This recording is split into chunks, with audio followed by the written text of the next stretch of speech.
Hello everyone, and welcome back to Dream Daddy. Hope you're all doing well. I'm doing quite well myself. Today is the day we go on a third date. Now I could go on another date with Brian. I know I could.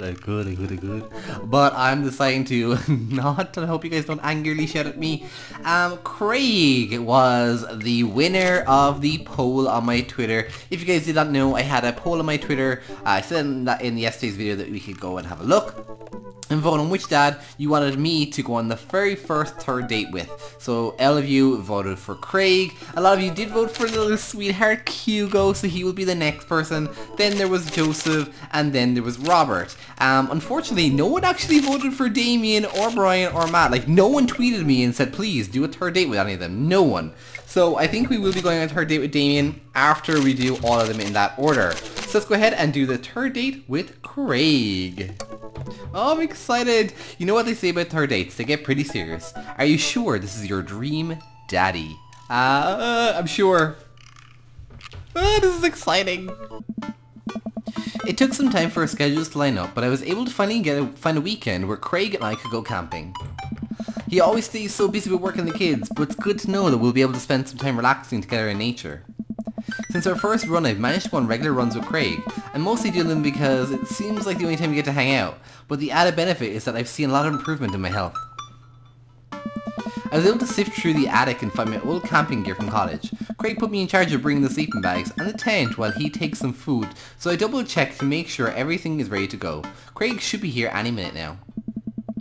Amanda's going to be spending the weekend on a school trip to our nation's capital. She hasn't been away from home without me for longer than a day since she was 14. I hope she isn't feeling as nervous as I am about it as I am.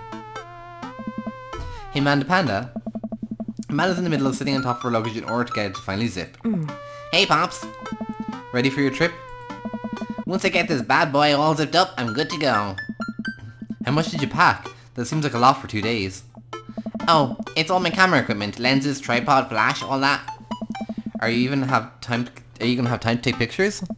I'll find a way. I need to get some good shots for my series on national monuments. Ooh, what's the series about? It's one of those internet series where I reimagine the Disney princesses as its founding fathers. What? I'm kidding. No one likes those. I'm taking portraits of my friends. Oh, well, I'm gonna be in the woods, out there in nature, you know, roughing it. Just me and Mother Nature, the old mother dead trees. Are you gonna be alright on your own? I'm not gonna have any signal out there. I won't be able to text or call you at all. It's alright. I'll be able to survive a couple of days without constant updates on who just got voted off International Haunted House Hunters. Well, I'll miss you. And for the record, Bradley was pushed down a flight of ornate stairs by a ghost. They were really beautiful stairs. Manafish is zipping up the big suitcase and lugs it to the next door of the bedroom. She turns around and gives me a big hug. Relax, Delphron. I'm a big kid now. I can take care of myself. Besides, I gotta share a room with Monica, Sanders, and 2 mom chaperones. The most trouble I could possibly get into is falling asleep with a tub of ice cream on me. Oh well. Alright, don't steal anything, okay? Since you asked nicely, fine. Promise. I step outside, holding my bags behind me. Craig's already strapped some camping gear on top of my modest but stylish car. He notices me carrying my equipment and hurries over to take it from me. Oh, hello, Craig! Would we say such a gentleman? Yeah. I almost had a sense of a case of the vapors there. Oh, he really liked that. Never fear. Those muscles were made for picking up big things and putting them in other places. Remember, it's your weekend to relax. Take it easy. I guess I can't argue with that. Everything good, Amanda? Yep. On our way to school trip to Washington, D.C. What about your offspring? Already at Smashies for the weekend. I'm ready to get my camp on. Yeah, it's the first time we've kind of seen him without River, I think, isn't it? I load the rest of my stuff into Craig's car and we get in. Oh no. What's wrong? I think I left my juicer plugged in. We gotta go back. Are you worried that someone's gonna break into your house and cold press some cards? No, it's just... Just try to relax, man. Let the juicer float away. Take all of your worries and blend them into pulpy good vibes. Craig takes a deep breath. Do you have anything to listen to? All I had on my plate is a series of CDs that guide you through a thorough, intense catalytic workout. Do you want to listen to those? I'm just kidding. Craig hands me a thick case filled with CDs. Take your pick. I thumb through page after page of kids sing-along CDs. Oh yeah, Twinkle Twinkle Little Star takes me back. Keep going. I get to the end of the case to find, in the very last slot, a blank CD with Craig's handwriting on it. DJ Kingstan's Mega Mix Volume 1. Made it just for the trip. Think you'll like it. I popped the CD into the car stereo and it's like an immediate transport to our old dorm room. Hit after hit plays and soon enough we're happily screaming singing the lyrics to each song as we fly down the highway. He made us a mixtape! This song was Carol's favourite. Carol, the third roommate. You brought the data home one night and I couldn't pry you two apart. So we spent the entire semester fabricating a story about our foreign exchange student roommate who had a really bad cough that sounded exactly like a dog's bark. And then we had a room inspection. That RA was so suspicious of us, but could never prove anything. And Cara was just under a blanket. Bless that pup's courage under the fire. Man, we did some dumb things back in college. The hours fly by as we belt out tunes in whatever non-existent keys our voice registering. Soon enough we're surrounded by lush trees, spectacular vistas of everything amazing that nature has to offer. It feels good to be back out here. Real good. Oh, look at him, he's here. Oh wow, that's loud. Can we turn that down? There we go. We park our car at the entrance to a familiar trail and load up gear on our backs. I'm thankful that I've been working on my health over the past couple of weeks, otherwise I'd be dreading all the hiking that's about to happen. Craig looks intently at his phone. Everything alright? Yep, just had to fire off one last work email. Craig pockets the phone and we start off to the trail. It's relatively easy, but I know I would have been huffing and puffing at this point if it weren't for all the murder sprints. I look around me and take in all the tall trees and animal chirps. Everything okay back there? There's no reception out here. Oh yeah, being out in the middle of nowhere will do that. I recognize the look of anxiety on Craig's face. But what if there's a problem? Reception is the least of our worries. You've trained for this. Look Craig, we all know that if you really wanted, you could flex your calf muscles and fly out of here like a rocket ship all the way back to Maple Bay. You're gonna be fine. We're gonna be fine. This is our weekend. We keep marching down the trail. Oh, I don't think he'd like that. Will we go back? I feel like we should go back. I want to get the perfect date with him like that this time. I don't know. There we go. There won't be. Let's see that one. Oh. I don't know. Craig? I'm a relaxed boy. There we go. Got a good one. That's my dude. We keep marching down the trail, but it seems like Craig is still worried. After a bit, he stops in his tracks. Oh. Maybe we should go back. We could find another campground that gets good cell phone reception. Craig, seriously, what's wrong? I mean, I'm just really nervous. My dad instinct is kicking in and my mind keeps conjuring up all sorts of worst case scenarios. What if something happens to the girls? I don't have a signal. I would have no way of knowing. Let me tell you, that feeling never goes away, no matter how old your kids are. You just gotta remind yourself they're in good hands. Craig doesn't say anything. I give him a reassuring punch on the shoulder.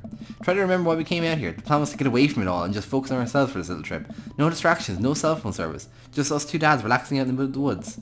Craig looks me directly in the eyes. No distractions, no cell phone service, just dads relaxing out in the woods. We're gonna have some fun this weekend. Craig and I get back to marching. It's not too long for a hike before we get to the campsite. And we're glad to see that we're the only people there. I think Craig is so sweet worrying about his children like that. He obviously is always kept going with his children and his like business and stuff like that, so I feel like this is a little bit much for him. I can't believe you still have this tent. Found it in my attic and I already checked it for holes. It's seen better days, sure, but I think we'll be able to survive. I dump the bag of fabric and pulls onto the ground, and we unfold the tent into the desired spot. Hand Craig the stakes. We still know how to do this, right? Of course we do. We do not. After 20 minutes of struggling like people in a bad information, we somehow managed to build an upright structure that closely resembles what a tent would look like if we asked them to draw a picture of one with our eyes shut. I wouldn't put this up against a storm, but I think we'll be able to survive for the night. We set out a couple of chairs and our cooking equipment and admiring our handiwork. Hey. Bro, look at us go. Look upon the kingdom we've built. Upon this rock we shall grill our meats and drink our brews, for we hold domination over this land. Verily, and look at our camping chairs, which we were going to sit on. So what's next on Camp Stravaganza docket? Well, now that we have shelter cell, I think it's time for us to do some exploring. There's a waterfall a little bit way up, so I'm sure we could hike too. Let's get hiking. Craig and I venture into the woods. We amble along, taking our time to chat and admire the wildlife. Craig reaches out an arm and stops me. Dude, does that look like I think it looks like? I look over where he's pointing. Oh my god, it does. That tree looks like a butt. I can't get over how detailed it is. Examine the butt tree further. The contour is perfect. It even has the back dimples. I thought we were going to have a great time camping, but this makes it even better. Craig holds back a snicker. I aspire to have every hike to be good as this one. I'm sticking it too. Let us analyze this tree further. Craig and I share a hug belly laugh at our awful jokes. The best thing about this is there's no daughters here to tell us our jokes are bad. We high five. Craig and I hit the trail again. It's been a long time since we've been out here, but everything seems more or less familiar. We find old landmarks that we remember back from our college days. I think we're getting close now. Check it out. There's a clearing up ahead. As we get closer, I can hear water running. Oh, this is beautiful. Cresting over a hill, Craig and I are greeted by a wide clearing surrounded by trees. In front of us is a beautiful waterfall spilling into a large body of water that runs into a river. Melts agape with the genuine beauty of the place. We go to investigate. The old waterfall. It's gorgeous. Nature's so rad. Peering further, we get an idea of how deep the pool is. I think we could jump off it like the old days. This old dad's happy here on dry land. Looks like you could climb right up there. We didn't even bring swimming trunks. What are you talking about? Craig immediately begins taking off his clothes off. Craig! What are you doing? Look at Craig's butt. Let's just look. I can't help but sneak a peek. That is a good butt. Craig turns around suddenly. He catches me looking. I do a lot of glute workouts. He really liked that. That's good. Okay. Michi turned away blushing. You coming or what? Oh, I don't know about this dude. He's already making his way over to the wall by the time I finish my sentence. When I realize he's not behind him, he turns around and rolls his eyes. We lived together for years, and I've seen your ass more times than I can count. It's no big deal. You got it, Chief. Let's put on a show. Who needs pants anyway? I'm gonna save it, and then we're gonna say let's say put on a show. Its clothes are coming off, and it's someone's birthday. Craig gives me a wolf whistle. Oh, he really liked that. I turn and give my booty a spank. That one's for you, big boy. Take off my shirt and drop it in a pile of Craig's clothes. I put the rest of my clothes on the ground feeling exposed. I think we should go back and just see what the top one was. Okay. You got it, Chief? Take off my shirt, drop it in a pile of clothes. I put the rest of my clothes on the ground feeling exposed. Okay, that's fine. So let's do load. And go back. Who needs pants anyways? There's society's oppressors. Down with pants, down with the system. That's the spirit. Okay, so we did actually take the right one there. That's kind of cool. Just making sure, guys, you know. So, let's put on a show. There we go. That one's for you, big boy. I take off my shirt and drop in a pile of Craig's clothes. I put the rest of my clothes on the ground feeling exposed. Craig and I climb up to the top of the waterfall, making sure not to slip on any wet rocks. He reaches the peak before I do, and offers me a hand getting up. At the top, we look over the cliff and into the tiny lake. It seems so much higher from this perspective. Craig has always been a daredevil. He pulled some stunts in college, and I'm honestly still shocked he survived. I was always the one standing on the sidelines, watching and hoping I wouldn't be bringing him home in a gurney. Man, this could be dangerous. Craig looks me in the eyes. Don't think, just jump. Craig cannonballs up the waterfall into the lake, creating a huge splash. I'm worried for a moment before he finally resurfaces from under the water. Whoa! He treads water and looks up at me. You coming or what? Don't think, just jump. How are you supposed to just not think? I'm pretty sure that's not physically possible. My toes grip the edges of the rock, the water looks so far away. Don't think, just... I run off the edge trying to do my best cannonball. Somehow in the middle of it, it turns into a really graceful belly flop. I hit the water with a loud slap. I resurface finding Craig giggling. Oh. I rate that belly flop a solid 8 out of 10. Your form was lacking, but your heart was in the right place. I really splashed water at Craig. Are you sure about that? I splashed him again. You've given me no choice. Craig splashed me in the face with a huge wave of water. You awakened the beast. He launched another wave of water at me. Don't you put me in a corner here. Don't put a wild animal in a corner. Squirt water at him with your hands. Hammer friends, dunk him. Let's dunk him maybe? Let's say this first of all. Let's dunk him. I lunged for Craig, managed to get him in an arm lock. Time for the finishing move. I still know my dad's trying to lift Craig out of the water. Hey! Drop him down for a splash. Craig bounces back out of the water. My turn. Okay, I want to go back and just check all the other three. Just because this is the last date. Let's squirt water with our hands. Cross our hands to squirt stream of water directly at Craig's face. A weak defense. Your water squirting is no match for a massive wave of my water. Finely toned biceps are sent in your direction. Craig, I'm pleased to have a child. My please fall on deaf ears. He launches the volley of water in my direction, and in moments I am deafened. Craig, truce, please. Craig thinks about it. Yeah, sure. Okay, so that's that one. Okay, and what about the middle one? Hammer fist. With the force of thunder, I bring my hands in the water, creating a tidal wave that drenches Craig. Good one. But I think I can do better. Oh, he did like that one, okay. Craig answers back with his own tidal wave. It's big enough to launch me back. He's so strong. Craig, truce, please. Craig thinks about it. Yeah, sure. We shake hands, there's peace. Man, that jump was such an adrenaline rush. Not so scary now, huh? I'll race to the top. We run all the way to the slick rocks and cannonball off the waterfall again. What a rush. Good form on that one. Wanna go again? You know it. With the same energy we had in our youth, we climb back up to the top and brave enough to try a flip, which looks incredibly graceful as belly flop into the water. Phew, man. This is fun. Got one more in you? Live for danger. It takes a little more time, but we get to the water and both do our running jumps into the water. Alright, I think that's my limit. We should get back before it gets too dark. You're right. Nice. We should probably head back. Maybe a splash fight wasn't the best idea? Do I want to go back? I kind of want to go back and just see that other one. We did the hammer fist. Oh. Okay, race to the top. You know it. Live for danger. Okay, so let's save this one. You're kidding? I never felt more alive. You alright, bro? You sure? It's my third time jump. I skirt rocks into another classic camp. That's so much fun. I'm getting kind of cold. Want to go back to the camp now? Yeah, I'm done. Nice. We should probably head back. We put our clothes back on and notice that they're soaking wet. Maybe a splash fight wasn't the best idea. It's okay. We'll get a fire going in no time. We can dry off and get some dinner going. Soaking wet, we head back to the camp and unpack everything we need for dinner. Craig pulls out a couple of steaks and some chopped potatoes in a tin foil. You ready for our feast? Hey man, take a seat. The Craig train is pulling into the relaxation station and I'm your conductor. Let me cook for you. Absolutely not. Cooking is the thing that relaxes me the most. I'll take it from here.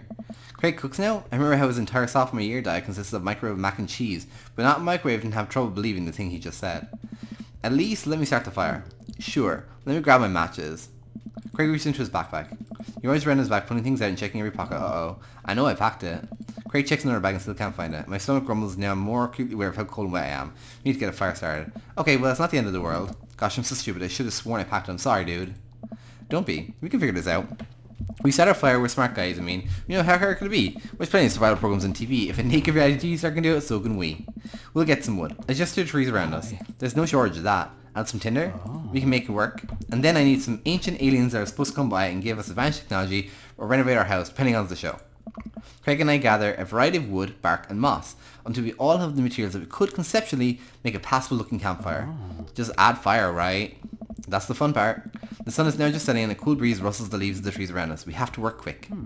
I've done this in the past and I know I can figure it out. Just give me a second. Anyway, I can help. Give me some of your support. Lift my spirits. Make this fire happen. Okay, we're going to save this. Never knew a better Craig. Go overboard compliments. You're really giving that fire to business. You're an amazing, hard-working father with a steady work ethic and everyone loves you. Your daughter thinks you're a superhero and your neighborhood dads respect you immensely. Also, your butt looks great. Nice. Oh, he really liked that. Bro, stop. You'll make me cry. Okay. I don't want you tears putting out the fire. Eventually, Craig is miraculously able to get something going. He blows on the embers and gently places the glowing moss into the base of the pit. Soon enough, we have a nice little fire growing. Way to go, man. We're regular outdoorsy fellas. Hooray for not dying. I take a seat in one of the lawn chairs and Craig bought and cozy up to the fire warming my hands. Relax, man. Take it easy. Let me handle the dinner. I watch as Craig stokes the fire and makes a makeshift grill for the steaks. After all the hiking and swimming and fire setting, I'm able to relax a bit. With the sound of crickets and the scent of steak filling the air, I actually feel pretty calm.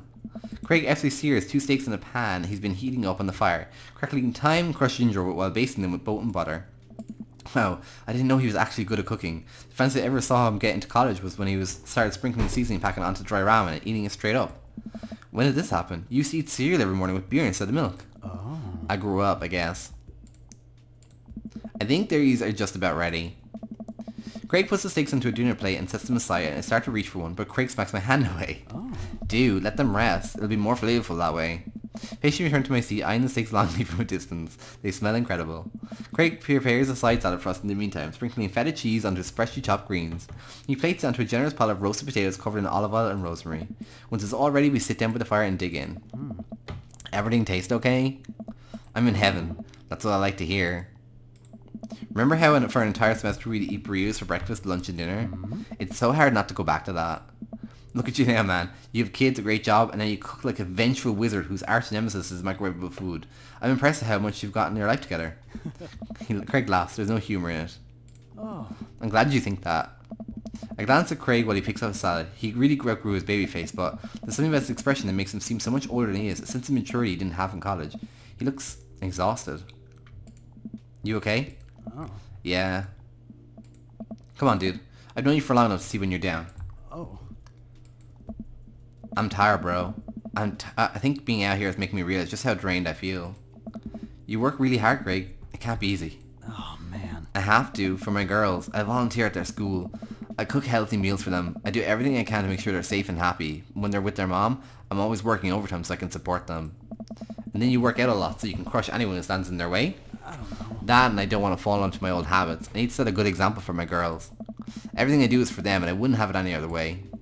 But it seems like it's bleeding you dry. If that's what it takes to raise them well, then it's worth it. Craig, buddy, I know where you're coming from here, but you gotta take care of yourself too. I do though. I eat right and exercise, and that's not what I mean. You're a little too butter on too much. You're too little butter on too much toast, you know? Hey. What? You're spreading yourself too thin. Life needs balance. It's great that you care this much about your kids, but you can't neglect your own needs because you're too busy taking care of everyone else's. You matter too. Exactly. Oh. It's just, I know I can provide for my family, and if I can take a step back and look at everything objectively, I know I'm doing right by them. Oh. But I can't explain it, man. There's always a voice in my head telling me that I need to do more. Like, it's never enough for me. Every time I try to relax, that voice keeps telling me that I don't deserve it. To be honest, I even feel guilty about being out here. Craig, you're trying your best and you're doing an amazing job. That's a fact, but even if you weren't, you would still deserve happiness. Exactly. I don't know. Do I, though? Okay, let's save it. I'm gonna do hell yeah, bro. Yes! Look at Craig and think about what a good friend and even better father he is. He's compassionate, he's hardworking, he's relentlessly positive. He encourages everyone to be the best version of themselves. He makes me want to be a better person. If you could only see yourself the way I do. Oh. Craig beams. He gets up and walks over to his supplies. Oh. Come on, I brought dessert. Oh, are you going to use the camphor to torch the tops of some creme brulee? Oh. What? I know little to nothing about cooking. Craig pulls out marshmallows. Well, you still know how to make s'mores, right? I think the more important question is, do you know how to make s'mores? As I recall, you used to completely blacken the marshmallows. Oh, I stand by that. It's charred on the outside, but gooey center is preserved. Brutish. Craig throws a marshmallow at me and I catch it in my mouth. Bro, move. We used to be able to do a great assist against the wind disadvantage. Give me a week of practice and I'll be competitive again. Craig is sitting in the warm glow of the campfire watching the embers float away towards the sky. The stars are so much brighter out here. Yeah, I miss this, Delphron. Me too. We stayed here until it gets late, half remembering stories from college. We watch as fire dies and eventually clamber into the tent. We crawl into the tent and I unfurl my sleeping bag. Wait, where's the other sleeping bag? I look around for a second. Oh, is this gonna be like from Started by like Emily and our guy? Oh no, must have left it at home. It's all yours, dude. I'm sorry. I'll just curl up over here. No way, here. Craig is with the sleeping bag and spreads it out so there's enough room for both of us to lay on top of it. Night, bro. Good night, bro. I roll over and we face away from each other. Without a blanket, it's really cold. I shiver and without realizing it, I find myself nesting closer to Craig. I'm sure he won't mind. He turns over and I can feel his breath on my neck. It's hard to focus on anything else. I turn over trying to get more comfortable. I open my eyes to find Craig's face only a few inches from mine. For once, he looks at peace. His eyes flutter open, his hands find place on my waist. I'm not sure who leans in first, but suddenly, we're kissing. We look at each other again, my heart racing. Craig. Oh. I got strong feelings for you, bro. Feelings I can't deny anymore. Bro, me too. I run my hands through his hair, then down to his chest. Craig brings me closer, wrapping his arms around me. I feel so... You know, talking about old times is fun, but I like making new memories with you. I smile, tracing the lines of his hip with my finger. We kiss again. I'm not worried about us getting too cold tonight. Oh wow, so was that the whole date? Craig!